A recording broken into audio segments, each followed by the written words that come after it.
present our next speaker, Denis Salanta. He's a very popular guy in presentations, a very good friend of Today's Software Magazine and 90 Days. Denis will talk about Apache Kafka. It's a presentation dedicated to .NET developers. So please welcome Denis. Hello, this is working. I will need my clicker if we have one. Just a second. Thank you for introducing me. I see some guys joining in now. It's fine. Meanwhile, as I was introduced, you have a question?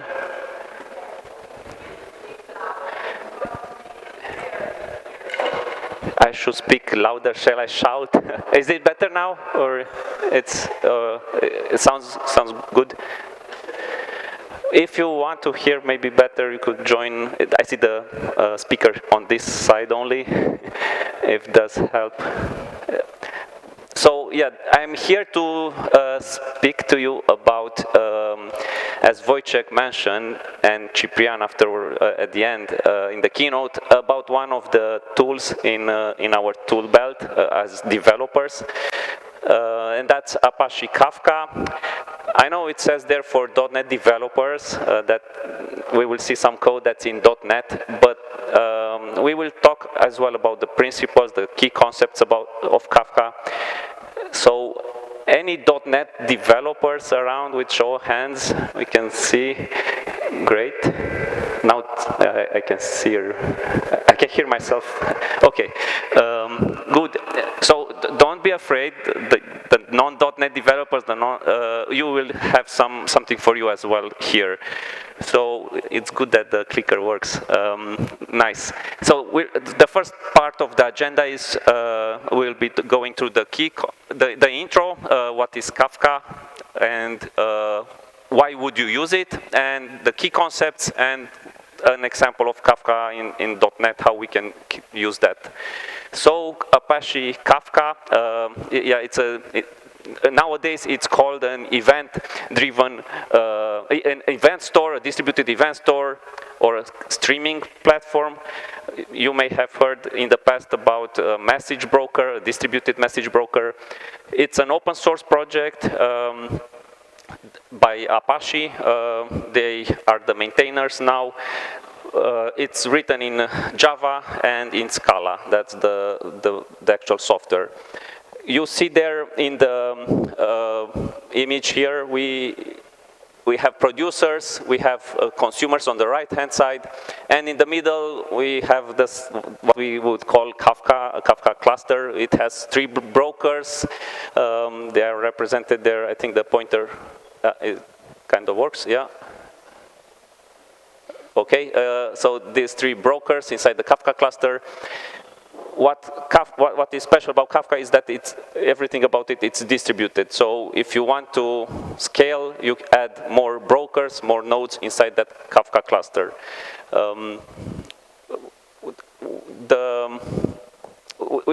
First, before going to the Kafka concepts, maybe it's good to introduce why would we want to use it. And if you were paid attention to the intro keynote by Wojciech, there was a hint of getting more load on your application. So let's say we start with a rapid application development with our golden monolith. We implement it quickly, go to market, and let's say that monolith, it's the VM there, and it just writes to a database. It does inserts, and it's enough. But in time, the traffic grows, and something bad happens. Your application no longer keeps up with the traffic, and it fails. What's our solution? We add more VMs, more servers to process those inserts in the database. Still, you can see maybe where this is going. The database will fail, and you will think, hey, let's scale the database. There are ways of doing that, adding more servers, adding maybe a load balancer in front of those servers. But yeah, it can be done. There are more complex activities now needed to be orchestrating which database you're connecting to, how you manage the connection strings, but it that can be done, but again, something bad can happen. One of the servers goes down. What can we do? Those VMs are cheap, right? You saw how easily we spin up more VMs. Maybe they have 1 or 2 cores, a few gigabytes of RAM. That's cheap. What happens if the database again fails and you have a client request, you want to process it? An option would be, okay, if the database is down or the database in the cluster I was connected to is down, maybe I just drop the request. That's not that good experience for the user, but it's an option. Or you could store it on the server memory or the server disk will fill up, and yeah, at some point you will drop the messages. So this is why we may see the need, while we are scaling our application, to introduce a message broker. And that's what Kafka is. You decouple the producing of the message, so the request from the client side, from the client applications, from the actual writing into the database. You have this 2-step process now. All the client requests are going to the message broker. The message broker has an infinite amount of storage because storage is cheap, right? Well, not every, that's not true actually every time. Depending on the context, yes, it's easy to add more disk than maybe CPUs or RAM. So we see here that's a way of scaling, and what this will get us to is consumers don't care if the producer is up or down, because they will be at their own pace consuming the message from the message broker. Producers don't care again about the state of the consumers. We can use that to the middle point, the message broker, to store those messages in there. So Kafka is not Franz Kafka. Actually, you see here a quote, if you want to read it, from the guy that was one of the founders of, the lead developers of Kafka, Jay Krabs. Actually, it's not that related to Kafka, the guy that written a lot of books. So what is Apache Kafka? I mentioned some aspects in the beginning. It's an event ledger. It's distributed and it's redundant. Distributed, as I mentioned, we can add multiple nodes in there, multiple brokers, and they can scale linearly. We will see in a couple of slides a metric from LinkedIn how you can achieve linear progression on the scaling part. Adding more nodes means processing more data. It's redundant. Each message coming to Kafka will be shared across the Kafka cluster, across all the nodes or the brokers in there, and you will get a persisted message in there. It's a distributed commit log. You have to think about Kafka. When it receives a message and it commits it, it actually gets written to the disk. So you can see Kafka as actually a wrapper over I/O operation to the disk. So every message coming into Kafka, committed to Kafka, gets to the disk. And the thing about linear clustering, the performance bit, you add more. They did research on how they can scale Kafka. Adding more brokers, you have you achieve that near linear progression. We will see how that happens in practice. There are a couple of ways you can configure Kafka to achieve this, because it depends on what you are after. If you want throughput or you just want latency. So let's talk about Kafka fundamentals. We will be speaking about Kafka in terms of, or Kafka uses messaging system semantics. You'll see brokers, consumer, publish, subscribe, and that's what is using there. I mentioned already a lot of times, yes, Kafka is clustered. That's the core of it. It was inspired from the Hadoop stack. What they've done there, they built on top of that. We speak about durability. That was one of the key points when they started developing Kafka. They wanted to get the messages persisted. You can have that based on a time base, how long you want to persist, or based on a message or topic size, how much data you want to persist. And you have also an order, a guaranteed order. On each partition, you get this ability or functionality of having the message in order. There will be, that's one of the key points. Use cases for Kafka, where you could use it. Modern ETL platforms, you plug this in, do some transformation. There's also Kafka streams. I won't be speaking about that in this talk, but you could look it up, process in real-time data and transform it and then persist it to a different system. We have data pipelines. This is actually one of the use cases we did with Banca Transilvania. The customer onboarding data goes through this hub that's Kafka and then gets persisted to various core systems. Also, big data ingest. You can process billions of events per second with Kafka, and that is used in a lot of companies. An example here, this is from their website. Top 80% of Fortune 100 companies are using it. It's interesting, the one about banks, 7 out of 10 banks in top Fortune 100, it's using Kafka. So it has a lot of traction inside the industry, and not only as developers, but you see this applied to various businesses. A history of Kafka started in 2010 at LinkedIn, and then in the end it got to Apache Prime Software in 2011. Now Confluent is one of the maintainers of Kafka, is led by Jay Krebs, one of the original developers. And they also offer some commercial services on top of Kafka.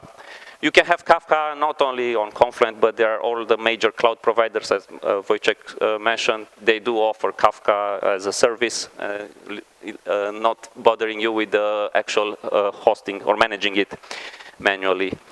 Key concepts.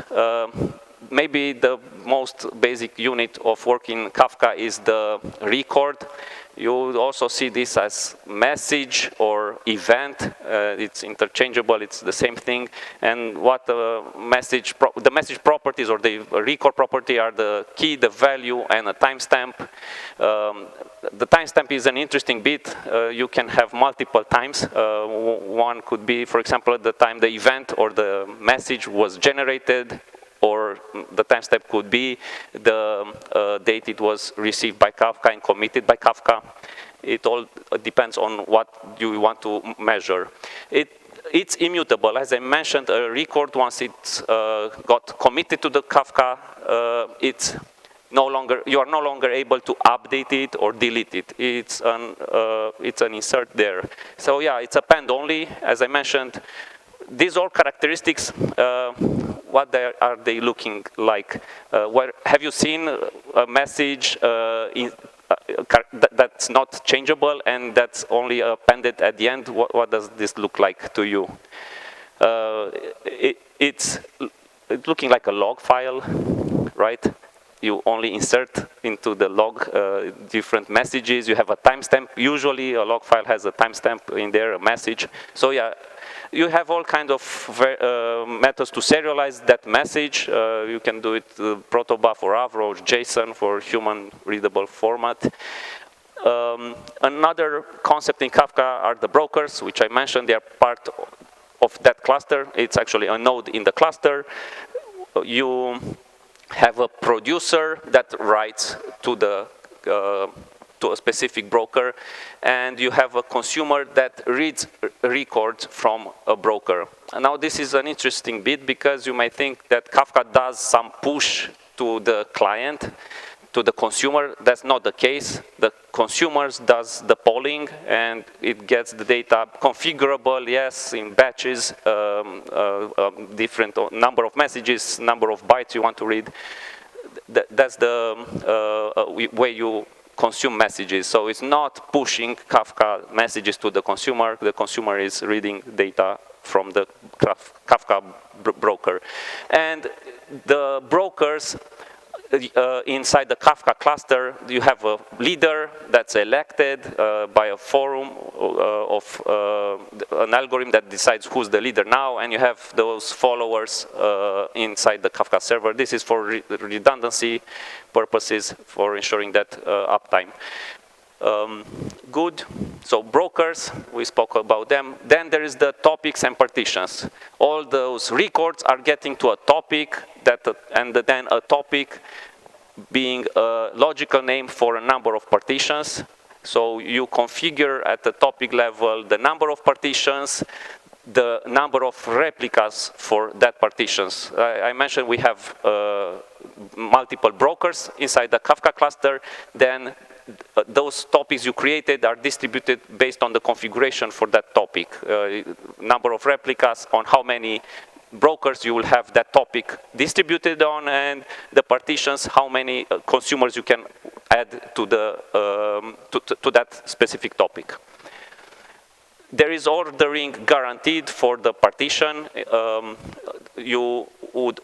Kafka ensures that you will receive the messages in the order they were committed. So a consumer will always consume the messages from a partition in the order it was committed.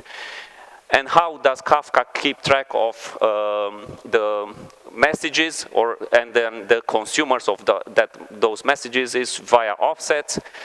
The offset is actually a unique ID that's assigned to the Kafka. I think now it's better. The offsets are the unique IDs assigned to the Kafka, to the message that was committed. And a consumer keeps track of the commits it has progressed so far, it has processed so far.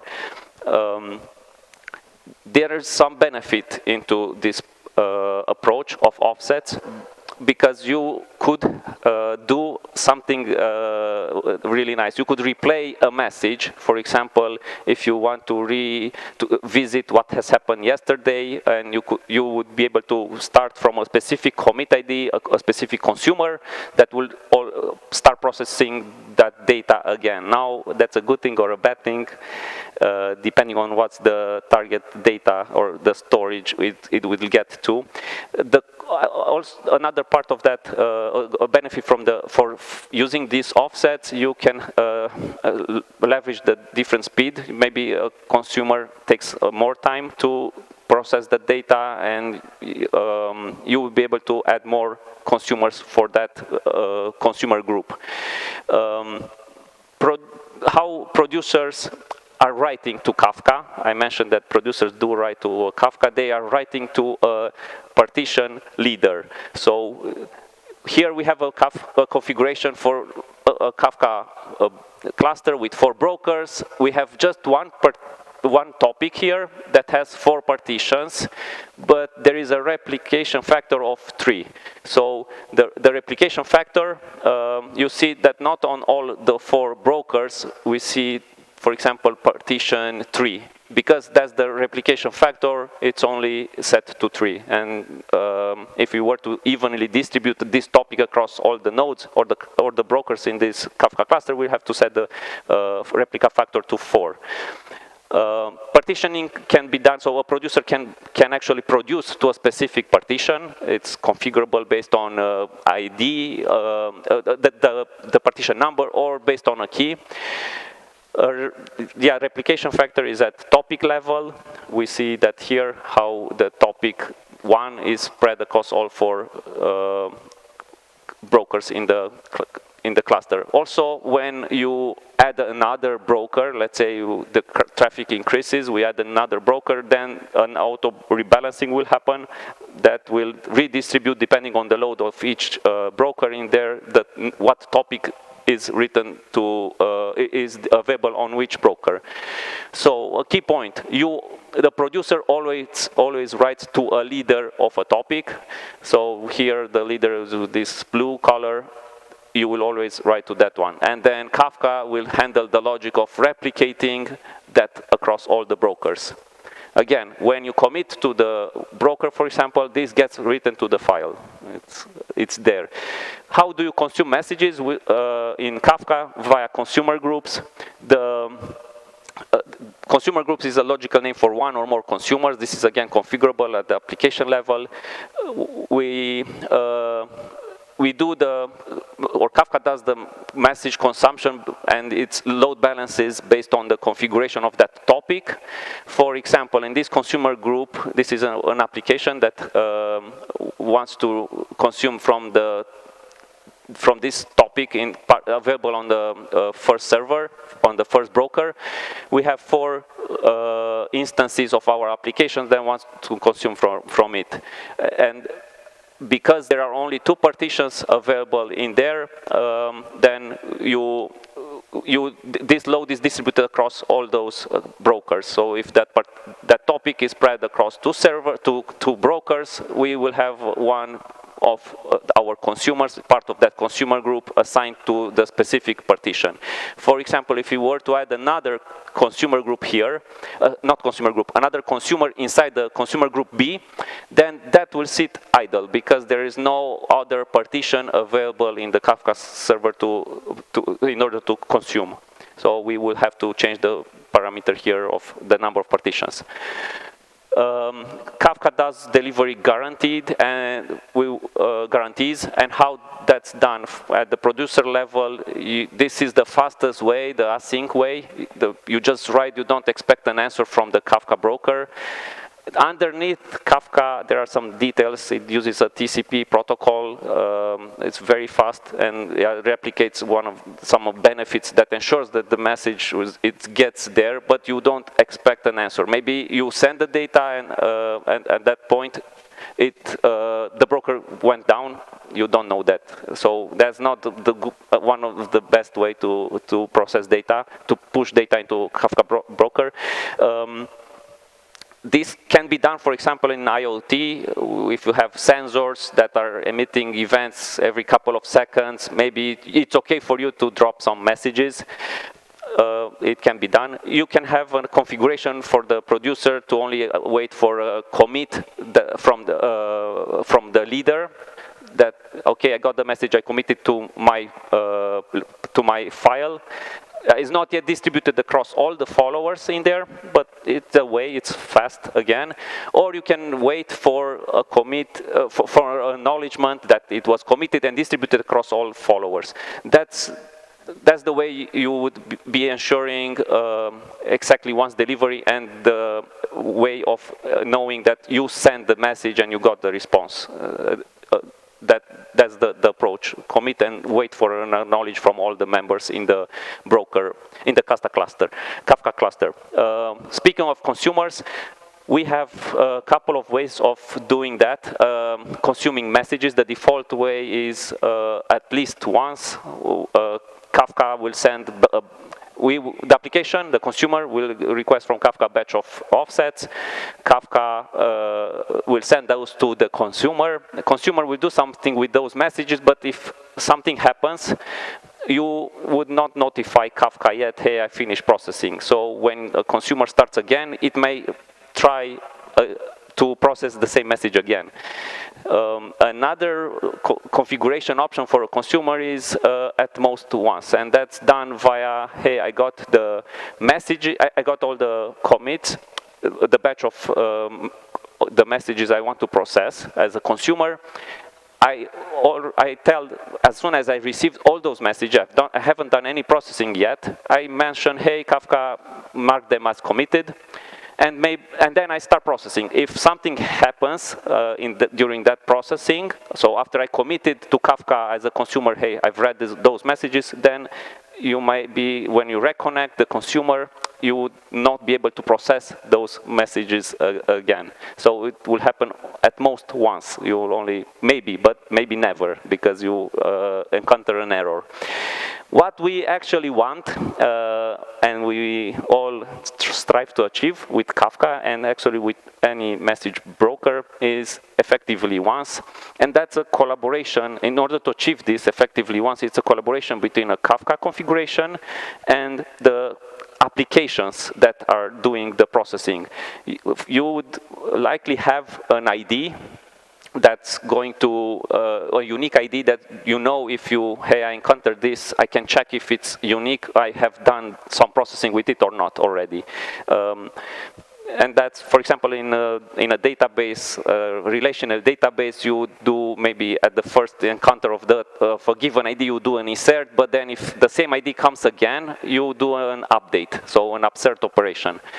And exactly once, this is the hardest one, so you see there's slight difference here, effectively once. That was, up until this point, was true with Kafka until 2017.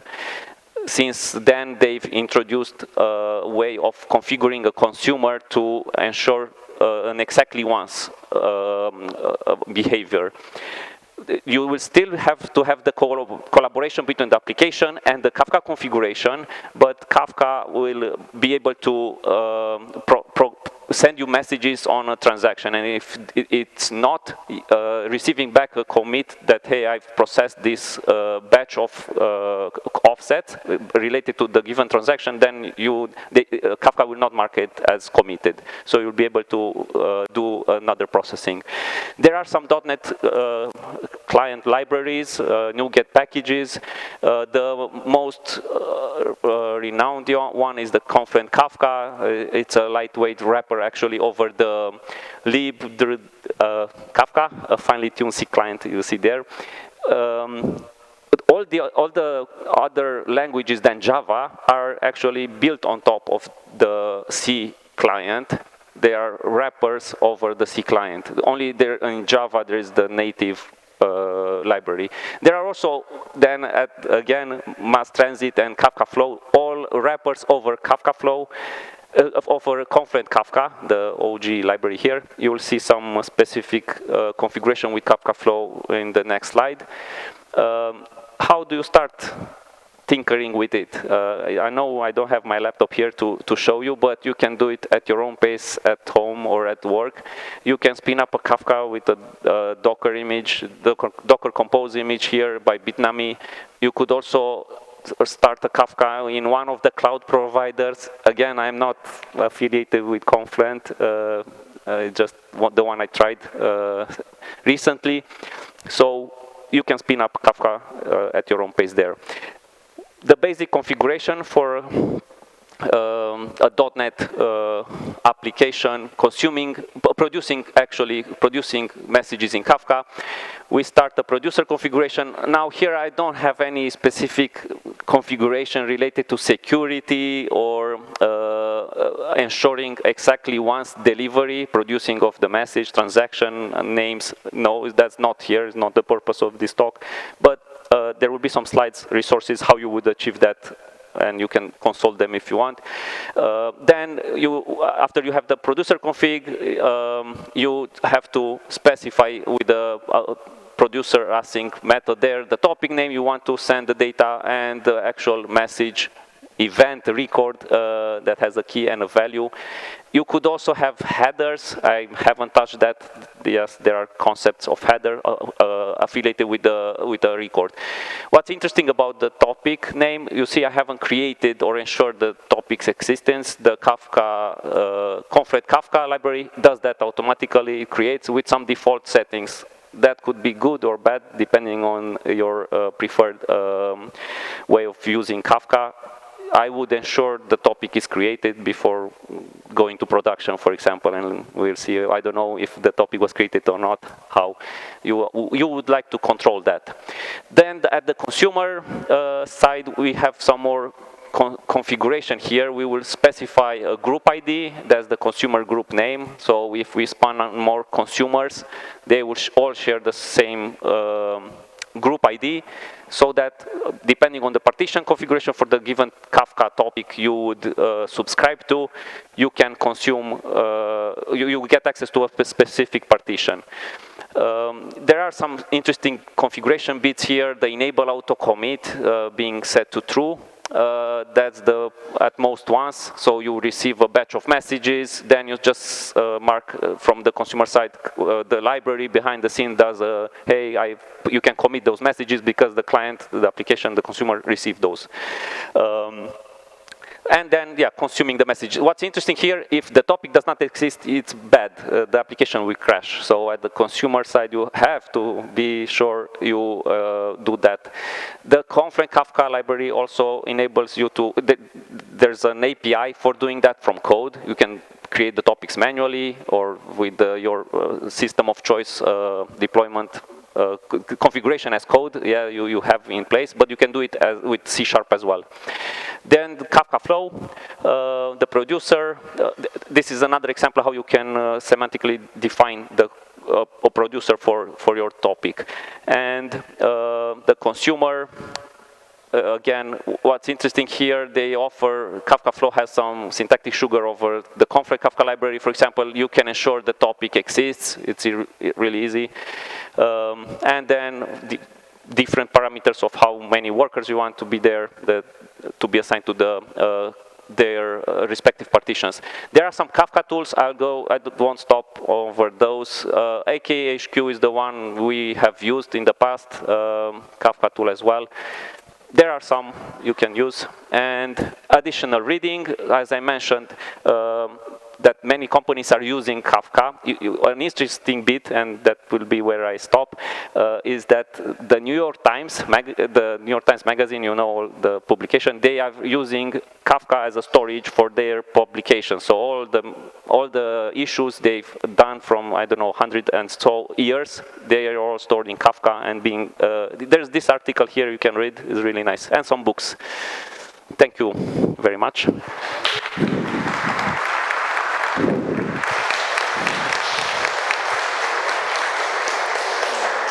Very much enthusiasm. We still have 2 minutes time for questions. If you have. So, first of all, congrats for the presentation. And I have one quick question.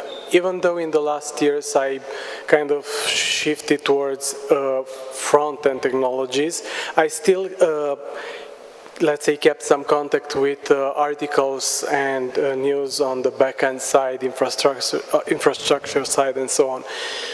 And I know that a lot of people in their articles are saying that Kafka might be something like an overhead for some of the regular solutions, maybe even for more complex ones. What's the threshold from your point of view, from your experience, when you know that you would go from something maybe like RabbitMQ to something like Kafka? Okay, so how can you balance when to introduce Kafka, or if you actually need to introduce it, if that's the question frame? So you saw there was a progression of how the application you've built has the traffic to that application growth, and you would like to introduce ways of handling that traffic, decoupling, producing from the consumer side. It will get to a point where you have to decide how much more hardware I can throw to more servers, or if there are other approaches to decoupling the producing from the consuming. So it's not like you are starting now a rapid application, POC, proof of concept, and you have a time to market in a couple of months. Hey, we choose Kafka, that's the best way, because we know in the future we'll have a lot of traffic, because at the beginning that's not the case. So definitely you don't start with Kafka as something upfront. It may come up to you as a consequence of more traffic coming to your site, growth of the business, and then you may choose this tool. Kafka is one of the tools in our toolboxes. Is not the tool, is not the hammer. You can have multiple approaches. There are RabbitMQ. It depends on what you are after: replication, guarantee, or the guarantee of the message, the throughput. It's used in Uber that they do process billions of events per day. My application is not doing that. For sure, I don't need Kafka, because at some point, at no point it will get to billions of events per day. So you have to, it's not something you start up front. It depends then who manages Kafka. The Kafka cluster is hard, it's hard, very hard to manage if you do it on-prem. Do you have the knowledge? The team, does the team have the knowledge? it's good to be aware of the options and then, yeah, decide on what you want. We have another quick question here. Hi, thank you for the informative talk. My question is related to the way you mentioned at some point that deduplication on the consumer side, you would do it, like one strategy would be to do upserts. Okay, that's fine. But in case you want to, say, drop the message, not do an upsert, so not, what's the best strategy? Because surely it cannot be to carry on each message a relational database. Do you leverage something like a Redis cache or something in memory? That could be an option, but do you care about that message you have to drop? If you don't care, I mean, if you already process that, you mark it as committed and you go on. But that's a solution, yes. Maybe the key, the message ID, you have an ID associated with that message, and you persist it in one of the in-memory caches, the fast ones. Yeah, that could be a solution. Apart from well, you could actually leverage your relational database. You check, hey, I already have this ID processed, we drop the message. It's a slower one. Yeah. Maybe an answer. Okay, thank you. Thank you so much, Denis. Please give a round of applause for him. Thank you. Even if we don't have time for questions now, you can talk with Denis in the coffee break time or the lunch break time. No, not now, I mean later.